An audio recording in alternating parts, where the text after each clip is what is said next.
할렐루야. 여러분, 오늘 1인 1사역 우리가 결정하는 날이에요. 오늘 본문 말씀을 통해서 하나님께서 우리 한 사람 한 사람에게 하나님께서 주신 비전, 그리고 그 비전을 통한 축복을 주시기 위해서 선교의 장을 마련해 놓고 계신데, 이것은 단순히 우리가 이 땅에 태어난 것은 두 가지의 분명한 목적이 있는데, 하나는 예배하기 위함이에요. 또 하나는 예배한 자가 하나님의 은혜를 받고 하나님의 비전을 보고 선교의 장을 향해 달려가는 모습이다라고 할 수 있어요. 두 가지의 기둥이 다 나의 신앙생활 속에 있을 때 그 신앙이 건강한 신앙이고 통전적 신앙이라고 할 수 있을 것입니다. 그런데 내가 아직도 하나님의 사람이라고 하면서, 직분을 받은 사람이라고 하면서 예배 드리는 것만으로 만족하고 있다면 나는 한쪽 부분을 잃어버리고 있는 거예요. 바라기는 오늘 말씀을 통해 다시 한번 한쪽 부분을 잃어버린 것을 다시 회복하고 찾아내요, 양 기둥을 세워 여러분들이 하나님 보시기에 온전한 하나님의 축복의 장을 마련할 수 있는 여러분 될 수 있기를 바랍니다. 선교의 장이 어디일까? 그래서 오늘 설교 제목은 선교의 대장정을 떠나라 라고 말했어요. 선교의 대장정, 오늘 본문에 보니까 베드로가 어디에 와 있냐면 수리아 안디옥에 와 있어요. 이 안디옥이라고 하는 것은 최초로 그리스도인이라 이름이 붙여진 곳이 안디옥이에요. 우리는 초대교회의 모습을 예루살렘 교회라고 합니다. 예루살렘 교회는 수만 명의 성도가 모였어요. 그렇지만 그 예루살렘 교회의 교인들을 향해서 그리스도인이라 하지 않았어요. 안디옥 교회 교인들을 향해서 그리스도인이라고 하는 최초의 이름을 듣게 되었는데, 그것은 왜 그랬을까? 예루살렘 교회가 예배도 했고요, 기도도 많이 했고, 또 성령 충만도 했는데 그들이 한 가지 놓친 것이 있는데, 그것이 뭐냐면 하나님이 주신 비전, 선교하는 일을 하지 못했어요. 그러게 될 때 하나님께서는 예루살렘 교회를 흩으셨어요.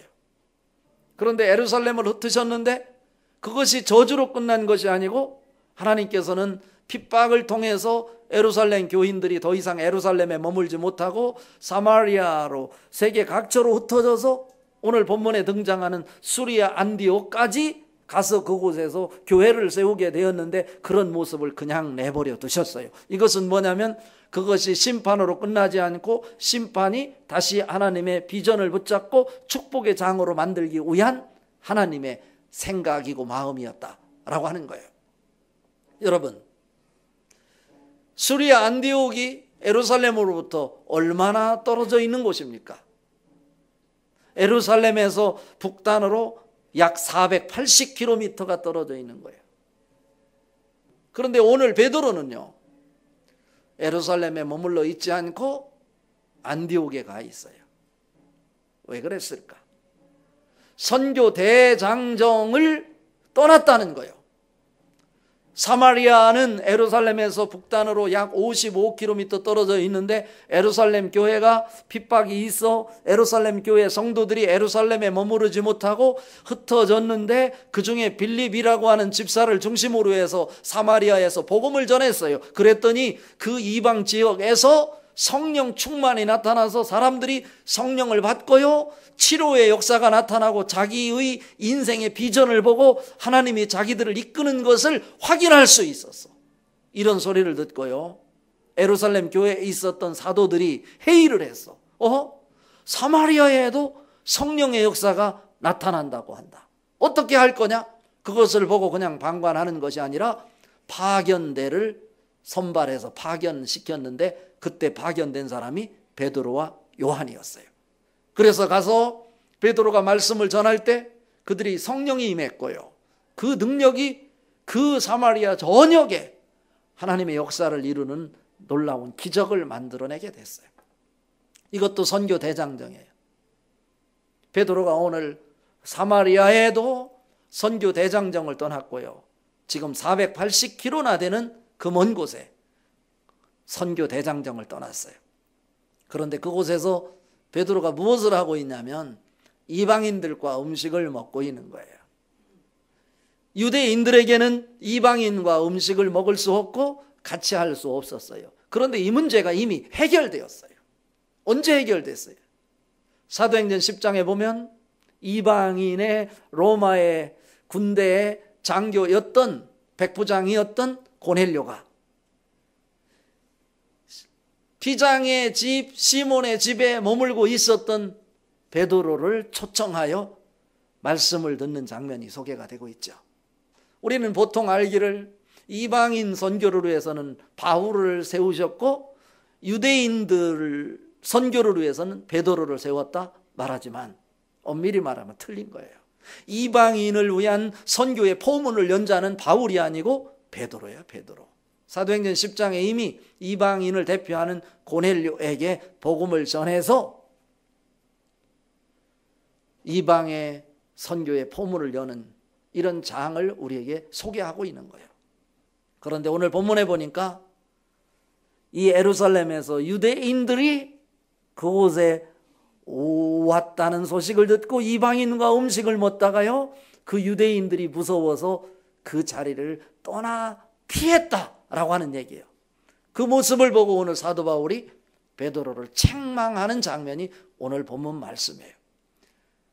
이미 다 예루살렘 총회를 통해서 그리고 사도행전 10장 이방인에게 하나님께서 성령으로 강력하게 역사해서 그들을 받아들이고 그들에게도 복음을 전한 사실이 이미 우리에게 소개가 되었는데 그것이 있음에도 불구하고 아직 유대인들이 그 부분을 온전히 받아들이지 못하고 있는 상황 속에서 그 유대인들의 눈이 피해서 이방인들과 음식을 같이 먹는 것조차도 떳떳하게 당당하게 그 일을 감당하지 못하고 유대인들이 왔다는 소식을 듣고 그 자리를 피해갔다. 그랬더니 그곳에 같이 있었던 바나바나 또 다른 이 유대인들이 시험에 들었다. 이런 얘기예요.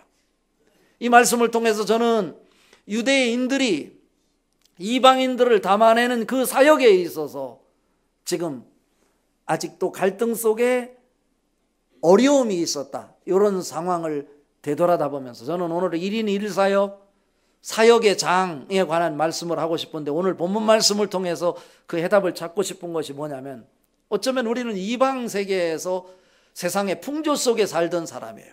그리고 복음을 받고 교회에 들어와서 기독교인이 되었어요.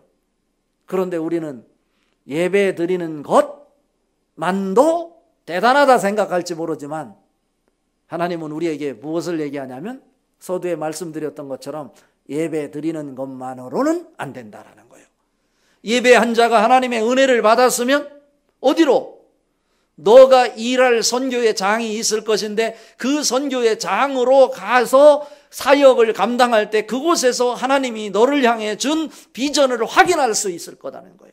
그리고 그곳에서 너가 사역을 감당할 때 너에게 준 준비된 하나님의 축복을 너가 경험할 수 있고 누릴 수 있겠다라고 하는 거예요.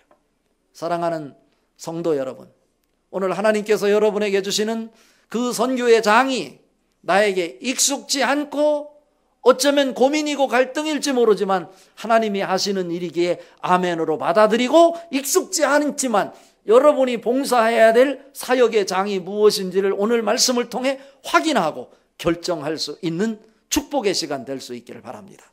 그렇다면 오늘 베드로조차도 이방인들을 섬기는 것 그것이 힘들고 사람들의 눈치를 봐야 되는 이런 상황이었지만 결론은 뭐냐면 오늘 바울이 책망하는 것은요, 하나님께서 바울의 입을 통해 하나님 마음을 전달하고 있다라고 하는 것을 여러분이 읽혀질 수 있기를 바랍니다.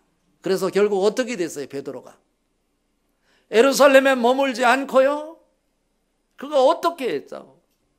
바울은요 나중에 의도적으로 유라굴로 풍랑을 만나면서까지 로마로 가서 가이사 앞에 서야 되겠고 그래서 로마 황제에게 복음을 전하는 일을 하다가 그 로마의 감옥에서 목배임을 당해 순교를 맡게 되잖아요. 이게 바울의 일이라고만 생각하세요? 이것이 AD 68년이에요. 그런데요 베드로가 어디서 죽은지 아세요? 로마에서 죽었어. 로마에서. AD 68년에 바울이 죽던 해 그 즈음에 베드로도 그곳에서 복음을 전하다가 순교를 당해서 죽었어요. 그렇다면 베드로가 지금 뭐예요? 수리아 안디옥에서 유대인들의 눈치를 보느라고 이방인과 식사하는 것, 자기가 이방인을 섬기는 일조차도 눈치를 보며 피하던 이 베드로가 하나님의 말씀을 듣고요, 이방인을 담아내는 사역 감당하라는 메시지로 받아들이고, 그가 그 말씀을 받아들임에 그가 예루살렘의 국한에서 머물지 않고 어디까지 가서 로마에까지 가서 복음을 전하다가 이방 세계를 담아내는 복음 전도자로 사역을 하며 인생을 마무리할 수 있었다라고 하는 거예요. 여러분의 선교의 장은 어디여야 됩니까? 단순한 예배가 아니고 예배드린 자가 하나님의 은혜를 받았으니 여러분에게 주시는 봉사의 사역의 장을 찾아서 여러분이 그곳에서 이마에 땀을 흘려 주님 영광을 위해서 일할 수 있는 사람이 되어야 된다. 이런 말씀입니다. 우리는 주님 때문에 산 사람들이에요. 주님 때문에 죽을 수 있어야 하지 않겠어요? 그렇다면 나에게 익숙지 않은 일이라 할지라도, 내가 교회 내부에 들어와서 이 교회를 섬기는 일이 익숙지 않더라도 오늘 하나님이 나를 살려주셨으니, 나를 위해 죽으셨으니 주님이 요청하는 그 사역의 장에 여러분이 기꺼이 두려움을 극복하고 그 장을 차지할 수 있는 여러분 될 수 있기를 바랍니다. 그렇다면 오늘 베드로의 책망을 통해서 우리에게 주시는 메시지, 우리에게 선교의 대장정을 떠나라고 그러는데 그 사역의 장을 가기 위해서는 우리가 거쳐야 될 과정이 있는데, 첫 번째로 그 장을 우리의 선교의 장으로 만들어내기 위해서는 두려움을 극복하고 물리쳐야 합니다. 오늘 읽은 말씀 중에 12절 말씀 같이 한번 읽어봐요. 야곱에게서 온 어떤 이들이 이르기 전에 게바가 이방인과 함께 먹다가 그들이 오매 그가 할례자들을 두려워하여 떠나 물러가매. 이방인들과 음식 먹는 것이 아무 문제가 없었어. 공식적인 총회를 통해서 이방인들을 받아들이라 결정된 일이요. 그래서 그들과 같이 음식을 먹고 있었는데 그들을 품어내기 위해, 그들을 섬기기 위해 예루살렘에서 그 머나먼 수리아 안디옥까지 왔는데, 지금 또 다른 극성주의 유대인들이 안디옥에 도착했다는 소식을 듣고 그들의 눈이 무서워서 두려워서 그 식사 자리를 피해 숨었다, 이런 얘기예요. 이 말씀을 통해 우리에게 주어지는 그 사역을 감당하기 위해, 나에게는 익숙지 않지만 그 일이 나의 선교의 장, 사역의 장이 되게 하기 위해서는 어떻게 해야 된다는 거예요. 내가 경험해보지 않은 그곳 두려움이 있어요. 또 나의 동료들이, 나의 가족이 예배만 드리면 됐지 무슨 교회에서 봉사를 한다고 그러느냐, 이런저런 이야기들이 나에게 두려울 수 있어. 베드로가 그 자리를 피한 것도 오늘 본문에 보니까 두려워서 피했다, 성경이 말하고 있는 거예요.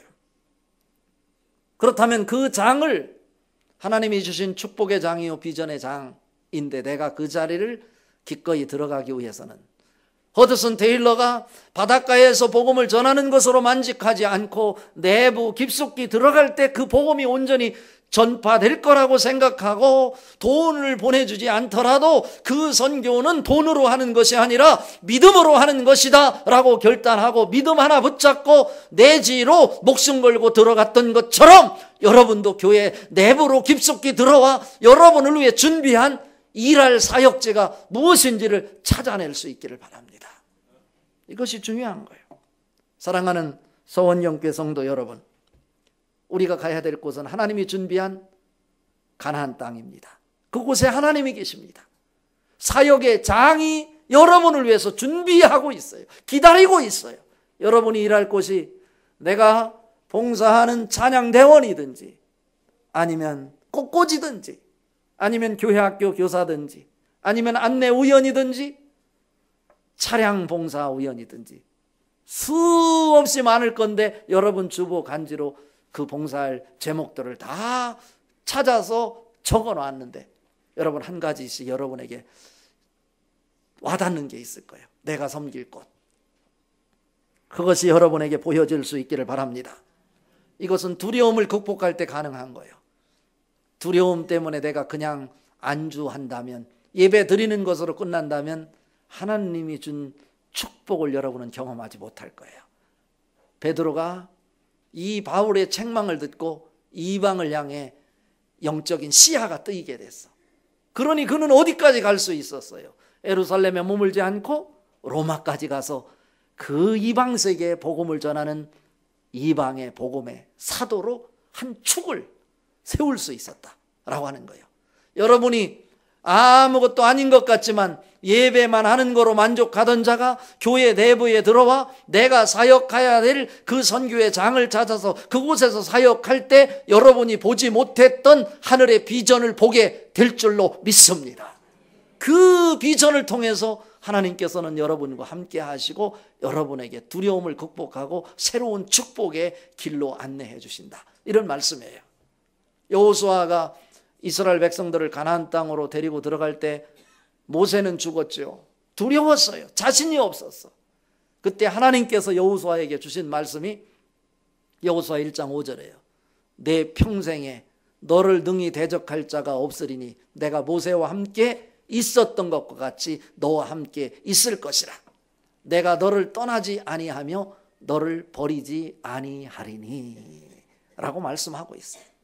우리도 그 사역의 장을 찾아가는데 두려움이 있고 어려움이 있지만 내가 결단하기만 하면 하나님께서 너를 능히 대적할 자가 없도록 만들어 주신대요. 하나님이 여러분을 떠나지 않는데요. 여러분을 버리지 않는데요. 여러분을 통해서 하나님이 일하신대요. 그 축복이 여러분에게 있어지기를 바랍니다. 그럼 이 두려움을 어떻게 극복할 수 있을까? 두 번째로는 성령 충만함이 있어야 합니다. 오늘 읽은 말씀 13절 말씀 같이 읽어봅니다. 남은 유대인들도 그와 같이 외식함으로 바나바도 그들의 외식에 유혹되었느니라. 베드로가 그 일을 결단하지 못하고 이방인을 품어내는 사역을 당당하게 하지 못할 때 다른 사람들까지 유혹에 빠질 수밖에 없었다. 우리는 나 하나가 아니에요. 이 시대에 우리에게 요구되는 것은 뭐냐면요, 미래는 나가 아니라 우리라고 하는 사실을 기억할 수 있기를 바랍니다. 교회는요, 나 혼자 잘 되는 것을 추구하는 것이 아니고 우리가 함께 살아가는 행복한 공동체를 추구하는 것이 교회예요. 그러려면 어떻게 해야 돼? 성령 충만을 받아야 돼. 나만을 생각하는 사람은 자기의 육신을 위해서 자기 소욕을 따라 살아가는 사람이요, 그것에 집착하게 될 때 그것을 놓지 못하면 나의 가정에도 가정의 바벨탑이 만들어져. 자녀에 집착하게 될 때 자녀가 하나의 바벨탑이 될 수 있어요. 사회의 권력에 집착해 있을 때 권력이 나에게 바벨탑이 될 수 있어. 바벨탑은 하나님이 어떻게 하신다고요? 흩으신다니까요. 로마서 8장 5절 6절에 보면 육신을 따르는 자는 육신의 일을, 영을 따르는 자는 영의 일을 생각하나니 육신의 생각은 사망이요 영의 생각은 생명과 평안이니라. 영의 생각은 무엇을 얘기합니까? 우리가 예수 믿을 때 우리 속에 들어와 계신 성령님이에요.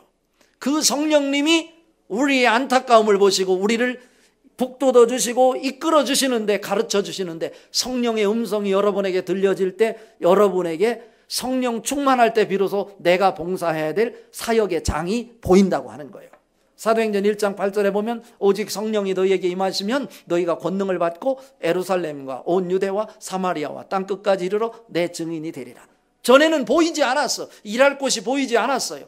성령 충만함이 임하니까 예루살렘이 보였어. 온 유대가 보였어. 사마리아가 보였어. 땅끝이 보였어요. 여러분에게 오늘 성령 충만하여 여러분이 일할 곳이 구체적으로 보여질 수 있기를 바랍니다. 이것을 교회 안에서 1차적으로 찾자 이거요. 이것이 교회 안에서 찾아져서 우리가 섬기는 모습을 통해서 교회 안에 머무르지 말고 이것이 어디로? 온 유대와 사마리아와 땅끝까지 세상을 향해 마을을 품고 지역을 담아내고 민족을 가슴에 품고 열방을 위해 일하는 세계 속에 빛나는 여러분 하나님의 백성들로 발전될 수 있기를 바랍니다. 그러니까 우리가 그 일 두려움 때문에 감히 접근하지 못하는 것, 성령 충만함을 받을 때 두려움을 극복하고 하나님이 보여주시는 사역의 장을 볼 수 있게 될 것입니다. 오늘 말씀의 결론입니다. 그렇다면 우리는 어떻게 해야 되겠습니까? 하나님이 나에게 주신 사역의 자리를 확보해야 합니다. 그려야 된다는 거예요. 성령 충만하여 성령님께서 내 마음을 움직여 줄 때, 그렇다면 내가 서원경교회 직분자로, 서원경교회 성도로 서원경교회를 위해서 일할 수 있는 부분이 무엇인지 그 장을 내가 확보해야 된다라고 하는 거예요. 내가 숨을 쉬고 있다고 하는 것 그 자체만으로 내가 일할 수 있다고 하는 능력이 있음을 입증하는 거예요. 오늘 또 하나님은 우리의 숨을 거두어 가지 않았어요. 그 얘기는 결국 뭐예요? 하나님이 나는 너를 통해 일하기를 원한다, 이 마음 아닐까요? 오늘 읽은 말씀 14절 같이 읽어봅니다. 그러므로 나는 그들이 복음의 진리를 따라 바르게 행하지 아니함을 보고 모든 자 앞에서 게바야에게 이르되 내가 유대인으로서 이방인을 따르고 유대인답게 살지 아니하면서 어찌하여 억지로 이방인을 유대인답게 살게 하려 하느냐 하였노라. 무슨 얘기입니까? 유대인이면서 유대인답게 살지 않으면서 어떻게 이방인을 이끌 수 있겠냐, 이런 얘기예요. 우리는 하나님의 사람이에요. 세상 사람이 바라볼 때 우리는 유대인이란 말이에요. 그럼 하나님이 우리에게 주시는 사명이 있는데 그것이 뭐냐면 예배와 섬김, 봉사, 선교라는 거예요. 선교. 두 기둥이 있어야 되는 건데 왜 너는 한 기둥만 붙잡고 반쪽 신앙생활을 하느냐 이거요. 반쪽 신앙생활을 하면서 어떻게 하나님을 믿지 않는 이방인들을 이끌 수 있겠느냐, 이런 말씀이에요. 여러분, 하나님이 주시는 양 기둥, 양 꼭지를 다 확보하여 온전한 신앙인이 될 수 있기를 바랍니다. 이것을 오늘 가르쳐주는 거예요. 우리의 선교의 장은 우리 교회 안에 있다는 거예요.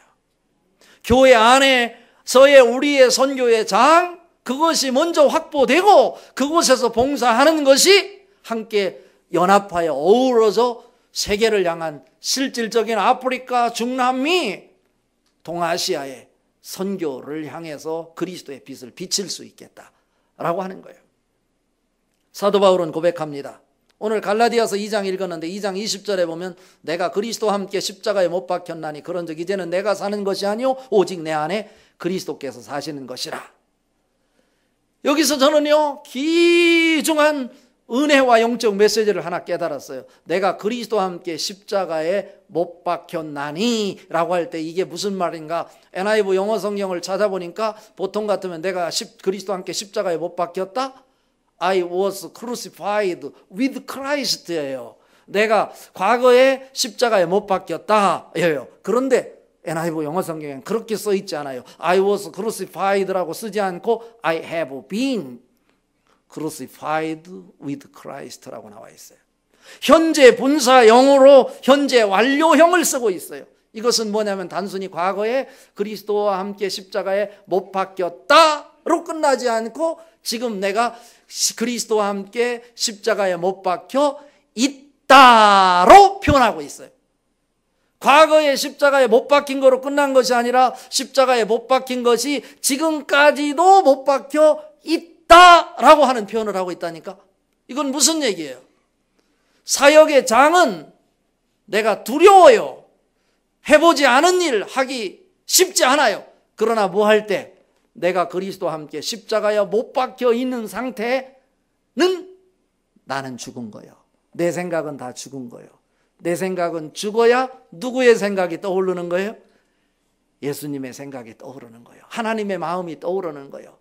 여러분은 이미 그리스도와 함께 십자가에 못 박혀 있는 사람들입니다. 여러분 생각을 주장하지 마시고 이 시간 하나님께서 주시는 메시지 속에 나를 향해 준비한 선교의 장, 사역의 장이 무엇인지를 찾아낼 수 있기를 주님의 이름으로 축복합니다.